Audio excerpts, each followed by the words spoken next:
Thank you for listening to Coffee with the Crossing. My name is Cody Most. I'm the media director of the Crossing Fellowship.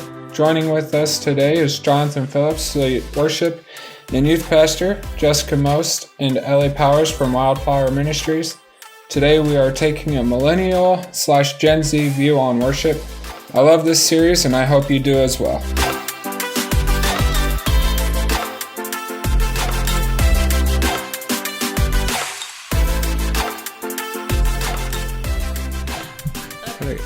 Welcome back to our podcast of Coffee with the Crossing. Today we're going to talk about our favorite lyrics and different ways to worship. So really quick, before you do that, this is still part of it. You do realize we are on camera, right? So during the whole intro, they see you dancing. So I'm just saying. Jump to YouTube or Facebook if you want to see Jessica dancing. Yep. No. And also, if you watched the last episode, the camera did fall. So we will draw Ellie in. Yep. So you miss a lot of stuff if you just listen. So you need to watch too. So. Yep. So go back and watch again. And for this one, if you guys want to comment what your favorite lyrics are, we would love to see that. So we'll jump in with Jessica on her first favorite lyric. My first favorite lyric? One. Okay. I'm actually going to foreshadow our next episode, if I may. One of my favorite lyrics of all time is from Come Thou Fount, the hymn Come Thou Fount. It says, prone to wander, Lord, I feel it, prone to leave the God I love. And every time I hear that song, it's like, doggone it, I've been wandering, and I don't know why I do it. I do, but every time I think of that lyric or I hear that song, it brings me back. Just it's a good reminder to always come back to the focus of my life, which is Jesus Christ. Yeah. Jumping to me. Well, I'm gonna keep going with where Jessica was at. Not with the hymn. I'll save that for one of my other ones. But so one of mine it's more of a good reminder for me. But it's the lyric, you can sing all you want to and still get it wrong. Worship is more than a song. Because I know for me, it's really no, for me it's really easy to just sing the song and not actually let it impact my heart. Especially doing this on Sunday mornings and stuff, you can easily get into a routine and turn it into a performance more than actually worshiping. And so for me, that's a really good reminder that if my heart's not in it, like it's not worship, it's just singing. Then one of mine, I might steal it from John, I'm not sure, but the song Bigger Than I Thought You Were by Passion, and just You're Bigger Than I Thought You Were is just huge in my heart. Just knowing how big God it actually is. Yeah. The song that came to mind actually when Jessica was talking that I really like and has impacted me recently is Fade Away by Passion. And it talks about kind of the same thing that John said. It says, if you're not in it, then I don't want it. Let all else fade away. Take the whole world, but give me Jesus. Let all else fade away. And especially as worship leaders, like singing that, it's easy to get caught up in a song and not really feel like you're meaning it. But that song, every time I sing it, it's like, I don't know, it's a heart check for sure of God, I want you. And that's all. I want Jesus. So that's a really good reminder for me. As someone who doesn't lead worship, I mean, I've been like on the piano or on the cajon, but I I'm someone who can't really multitask very well. And so when I am playing the piano or when I am playing the cajon, I'm not worshiping. My focus is on sounding good so that I don't mess anyone around me up. That's like my focus when I'm on that stage. So I always have to make sure I'm worshiping myself, like in the car or something like that. But when I hear songs like that, like Fade Away, like Heart of Worship, different songs like that to me is so refreshing to my soul, that the people that I'm listening to and the people who are leading me in worship are constantly reminding themselves that it's not their performance and it's not about me messing up so that if I sound bad, then I'm messing them up. It doesn't matter. It's not about performing well. It's all about worshiping God and leading others in worship. So those kinds of songs are from the perspective of someone who doesn't lead worship. It's really refreshing and relieving to know that the people who are leading have the right heart. So I love those types of songs. Can I correct your theology really quick? Yeah. So just I almost said it at the beginning, but just to clarify for everyone listening, so we view at the Crossing anyone who is on stage is a worship leader. Yeah. So I know exactly what you were meaning, where you're like, I'm not leading the words to the song. Yes. Correct. But we still view like anybody that's playing a role, because even for us, That's it's not true. even just on stage. Like if you're running the lyrics, you're helping lead more people in worship than we are as the musicians. Yeah, because Like, if you mess up, really are. Yeah. Yeah. So, Yeah. but yeah, we all Not know what you were singing. meaning. Yeah. We know what you were meaning. Yeah. I have two songs that the message is super similar, but they're worded differently. And one of them's my favorite song of all time. But the first one is Rattle by Elevation. And I did say Elevation. But it says, Saturday was silent, surely it was through, but since when has impossible ever stopped you? Friday's disappointment is Sunday's empty tomb. Since when has impossible ever stopped you? Ooh, chills. Ooh. And Good then stuff. the other one comes from North Point, and it's Death was arrested. Our Savior displayed on a criminal's cross. Darkness rejoiced as though heaven had lost. But then Jesus arose with our freedom in hand. That's when death was arrested and my life began. Every time. Every time. Yeah. Do you hear the shakiness in my voice? If you didn't listen to the last podcast, that's the song that I just want to drop everything. So one of my favorite lyrics is the exact same message, but it's a different way of saying it. But it came from Living Hope. I don't know if you were going to say it, but it says, "Then came the morning that sealed the promise.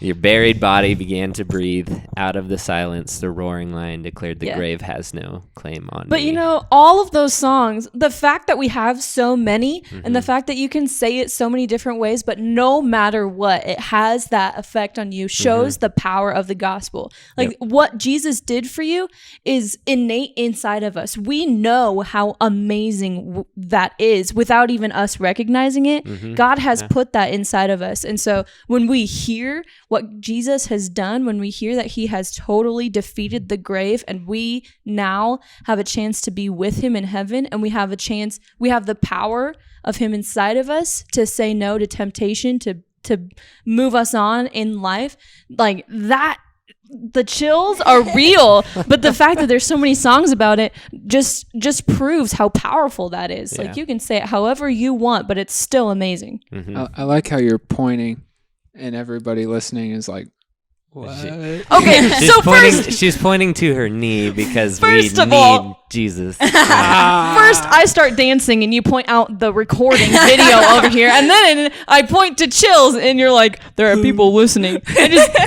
I can't win with these guys. Well, I don't get how people watching are going to see you point to your knee and get that it's chills. Like, There's be like, chills. hey, can you zoom the camera in on these goosebumps? Like right here, just look at this.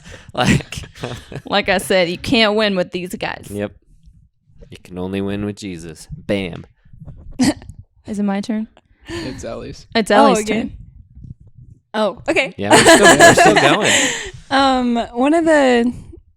I've been writing songs for a couple years, and recently I've been having a lot of troubles with my back and the pain and everything. And so during this time, this summer, I've been writing, and one of the songs that I wrote, I just wanted to share some of those lyrics. The chorus says, "You're not distant, you listen to my cry. You're not passive, your peace brings me life. Through the pain, you remain." And it's just a reminder that God is with us in the hard times. And those are some of the words that he was speaking to me, that oftentimes we can feel that he's distant and far off, and that he'll never be able to help us in that time. And also I feel like we can feel like he's passive and just is up there and not doing anything, but he's not. And when we ask for his peace, he can give it to us. He gives it to us.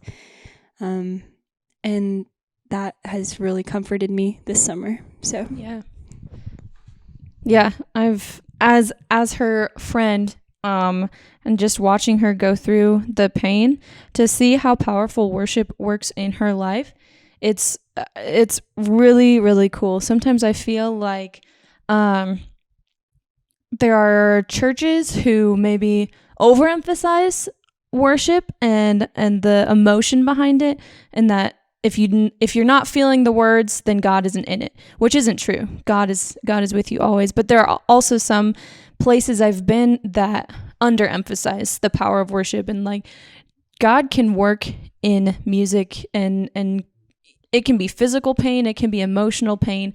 It doesn't matter. He can always use music to remind you that he's right there with you and pull you out of it. So it's really cool.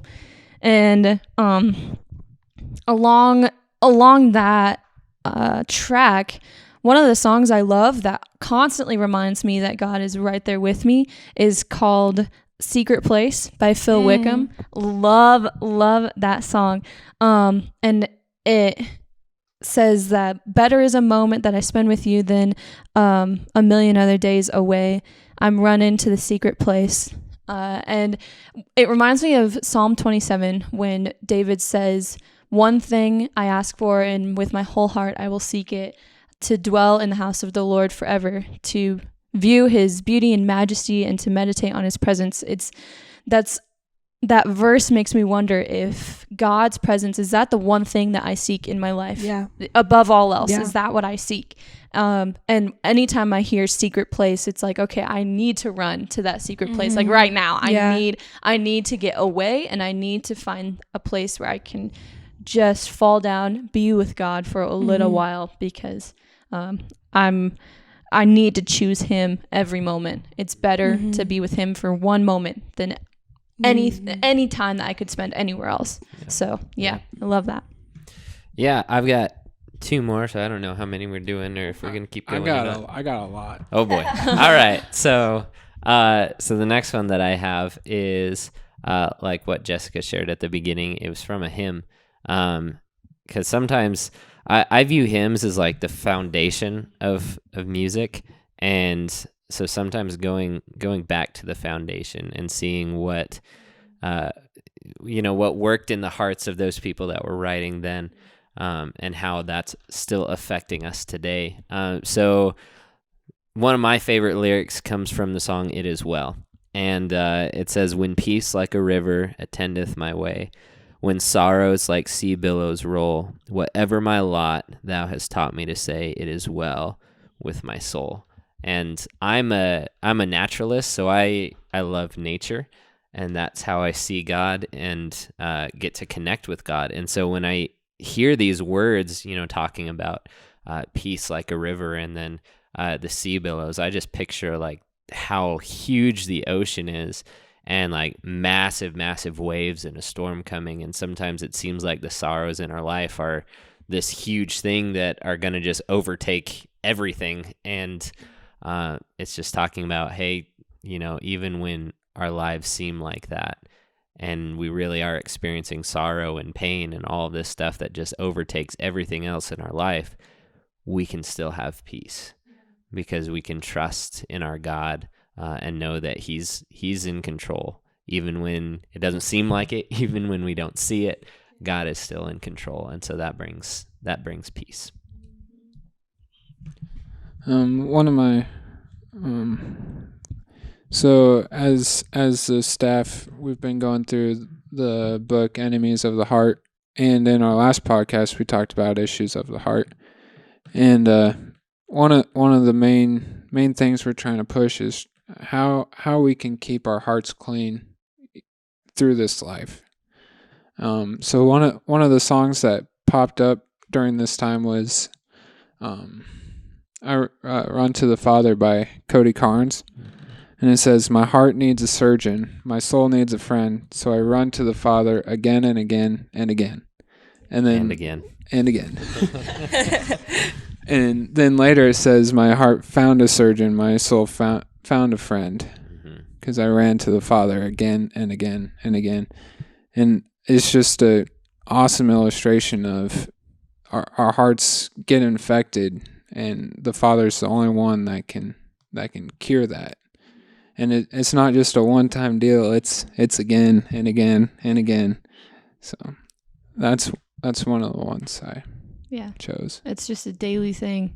It's a daily choice, almost hourly, almost minutely. It's a secondly choice. It is. You have to constantly choose to run to the Father.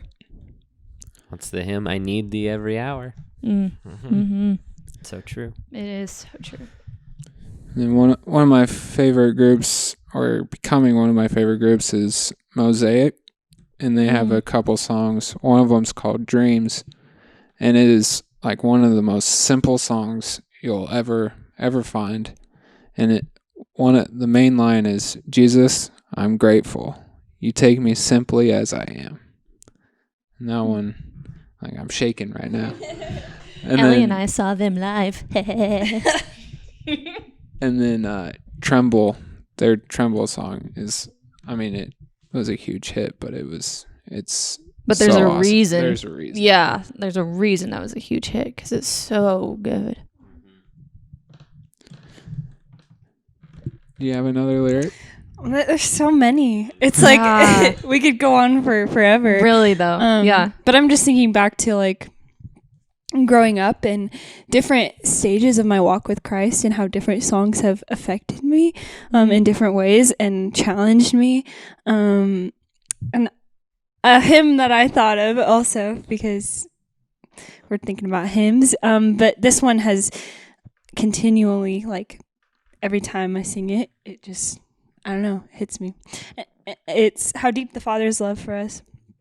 And especially the last verse says, "Why should I gain from his reward? I cannot give an answer. Yeah. But this I know with all my heart, his wounds have paid my ransom." And just that rawness of like, I literally cannot say anything. But I know that God has paid for my sins. Like, he sent Jesus to die for me, and I can live in freedom from them now.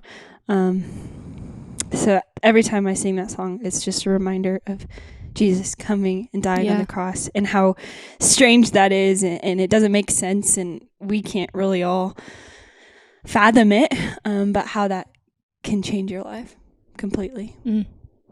Yeah, and the next song I was going to share is, again, just a piggyback right off of that. It's called Defender by Francesca Battistelli, and the whole song is honestly fantastic, but the part that I love about it is it says, "All I did was praise, all I did was worship, all I did was bow down." And the song talks about how God fights our battles, he wins the victory for us, and all I did was praise. All I did was worship. All I did was bow down. I did not fight. I did not go out there and try to gain control. I did not do anything. God fought the battle for us already. He has defeated sin already. And what did we do to gain from that reward? Nothing. But we can still, like, he did it for us. It is a gift for us. And so because of that, we praise, we worship, we bow down, but we get to just bask in his presence, and we get to enjoy that relationship with him. That song, Defender, reminds me of my favorite Bible story of all time, when King Hezekiah is surrounded by an army, the Assyrian army. He's in Jerusalem, totally surrounded, no way out, no way to win. And all he does is pray. That's all he does. He doesn't try to rally the troops. He doesn't try to sneak off into the night. He doesn't do anything except for run to the temple and pray. And in the night, God fights the army. He sends one angel to fight the army, and the city wakes up the next morning, and there were all the dead bodies. It's amazing. Like, Hezekiah did nothing but pray. And so oftentimes I think that I have to fix my own solution, my own problems. I mean, we talked about this in the last episode, that I try to banish myself. I try to fight my own problems. I distract myself from God. But all I need to do is come back to him and praise him, worship him, and bow down. He'll fight the battle for me. Yeah. And it's so countercultural. Yeah. To True. where we live and in this age, but it's so important to recognize, like, prayer and worship is how we fight. It's like, this is how we fight our battles. Yeah. Yes. It's so true. We can waste our energy fighting and trying to gain control, or we can renew our energy and renew our strength in Christ, and the battle's already won. It's Is that good stuff. Is that the Mac Brock song? I Am Loved you have written down? Yeah. Hey, quit reading it. You're expecting us to go through and do this. I love that song. I know, you showed it to me. It's a good one. It hits my heart. Do you have more? I have two more. So I know I said I had two more last time, but then I added another one to it because we just kept going. So I don't. So I'll share one, and then the last one is probably, I don't know if I'd say it's my favorite, but it's probably the most impactful that's been in my life. So the other one is actually from a song we introduced yesterday, Graves into Gardens. But it's an entire verse that I wrote down. So it just says, I'm not afraid to show you my weakness. Yeah. My failures and flaws, Lord, you've seen them all, and you still call me friend. Because the God of the mountain is the God of the valley, and there's no place your mercy and grace won't find me again. Because it's just like, Amen. I mean, it doesn't matter what I've done. It doesn't matter where I've been. I can't run from you, God. And you still desire that relationship with me. And that just takes me back to the whole reason that we worship in the first place. Yes. Because it doesn't matter where we're at. God still pursues us. We could almost just pack up and leave. Yeah. And all the more, what's that verse? It's like, and all the more I will boast in my weakness, because in my weakness you're made strong. It's, and Ellie's right, it is countercultural. Like, when we show off our weaknesses, that's when God is his power in our life is shown off to other people.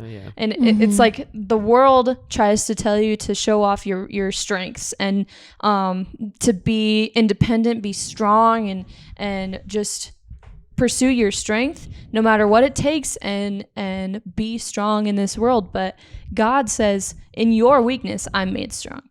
I made you with flaws, and that it's so that you can rely on me, and other people can see my glory in your life through that. So and the fact that your weakness will drive you absolutely insane until you recognize the grace of God and how he has come into that and he is glorified.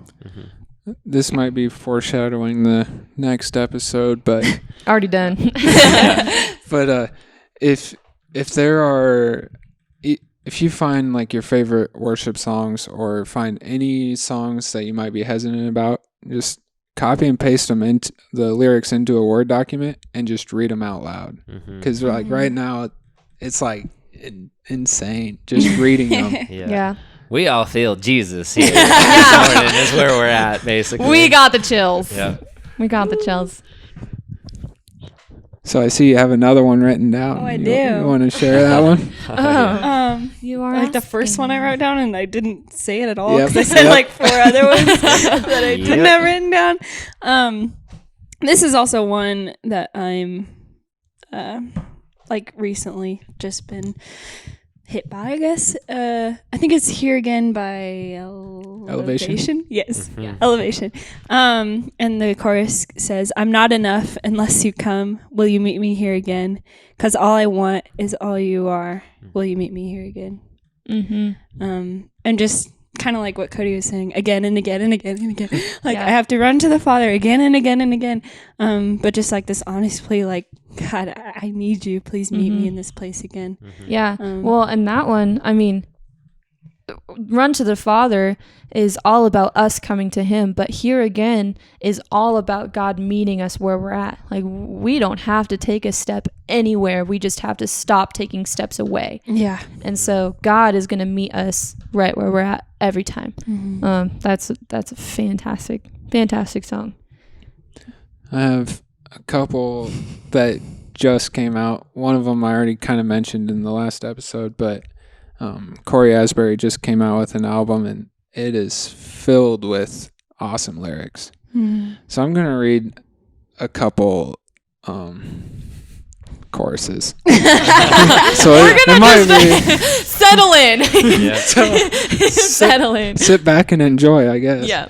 But the first one is from the song Prodigal Son, I believe. And it's, "Father, I miss you. My heart is ready now to follow the sound of your voice that echoes inside.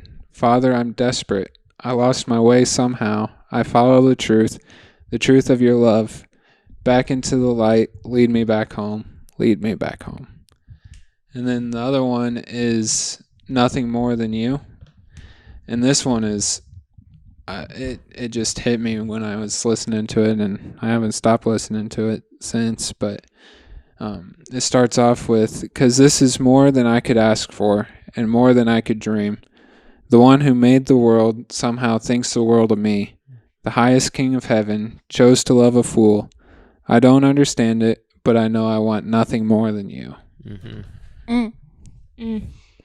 Preach. Yeah. So good. Okay, John's chomping at the bit. I can already tell to share his last one. I'm always chomping at the bit.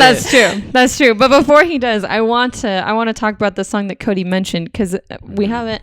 It was mentioned already, but we didn't talk about it. So the song "I Am Loved" by Mac Brock. Man, that, if you have trouble accepting someone else's love and accepting the fact that God loves you, like you don't have to do anything. There's nothing that he absolutely loves you, even with all of your flaws, even with everything that you've done in your past. Just listen to these words, because if you don't have chills yet, you're going to. It says, "There's no disappointment in your eyes. There is no shame. There's only pride. I am loved. Father, I'm loved by you. There is no distance in your embrace. Over and over again you say that I am loved. Father, I am loved by you." And guys, that's like, if there's a message that Jesus wants you to hear, it's that you are loved. And he's not disappointed by you. In fact, he's proud. He's proud to call you his son or his daughter. He loves having you in his family. He loves you. And so it's that song. If any time that I am angry at myself, we had a series called How Not to Be Your Own Worst Enemy. I am my own worst enemy for sure. But that song combats that, because I tend to think that if I'm disappointed in myself, then God is disappointed in me. That's never true. So that's a good song. Cody I love Mac Brock. Cody showed me that, and yeah, haven't stopped listening to it. If he's listening and he's ever in Nebraska, I would love to take him out for dinner and just talk with him. We're gonna take him out to you take hear walkers. this- All right. if you Mac, know you've got a date set up. if you know Mac Brock, make sure he hears this podcast. Just pass it on. All right. Is it my turn? Yep. Yes. All right. So everything else has been good. don't think that I'm downplaying it. But But I'm ready to preach a sermon right now is where I'm at. So no, okay. So this song has been very, very impactful for me because my brother introduced it to me at a very impactful point in my life. So basically, the reason that I love this lyric is because it explains our whole story of, hopefully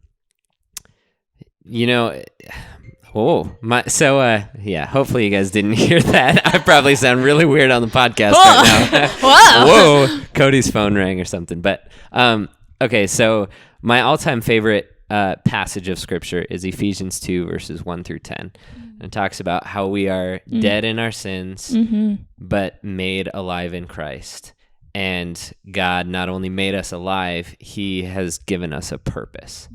And that transformation of being dead, made into life, happens that fast. Once we put our faith and trust in Jesus, we are given life. But just because it happens that fast doesn't mean that we comprehend or understand it. There's a whole journey. And so I think of like talking with a woman in our church who adopted a boy from Haiti, and he was adopted overnight. Like there was that process of like, okay, now the papers are signed, now it's done, you are our son.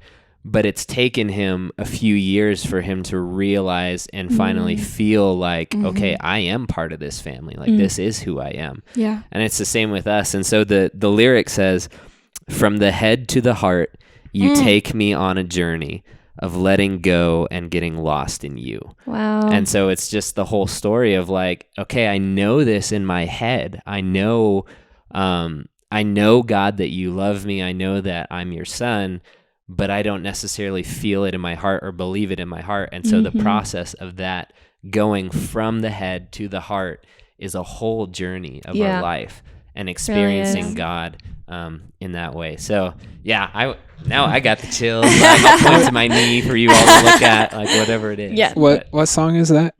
That's called Head to the Heart by Will Regan.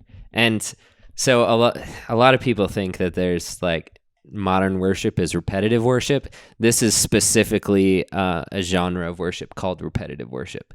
So that lyric that I just read is the entire chorus.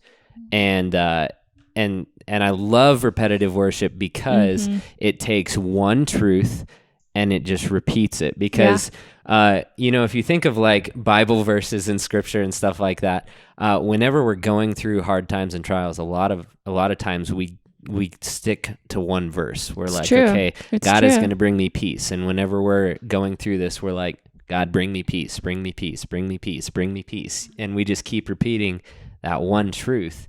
And it's the same way with these songs where it's like, okay, we're not going to focus on all of this spiritual truth. We're going to focus on one thing and just keep repeating it. And so foreshadowing. Next, episode. We are super passionate about this. If you can't tell. If you can't tell. We could keep going for a long time. It's true. Ellie looks like she's about to explode over here. What? No, I actually don't have one. I thought you had one, and you're just like wild. I think we should probably all be limited to 5. And I think we all have done 5 at least. Thank you for tuning in to Coffee with the Crossing, where we do an in-depth discussion on different topics. If you haven't listened to previous podcasts, I highly encourage you to do so. We have a new episode every Friday. To stay up to date with us, smash that subscribe button and the notification bell on YouTube, and like our Facebook page, The Crossing Fellowship. We'll see you later.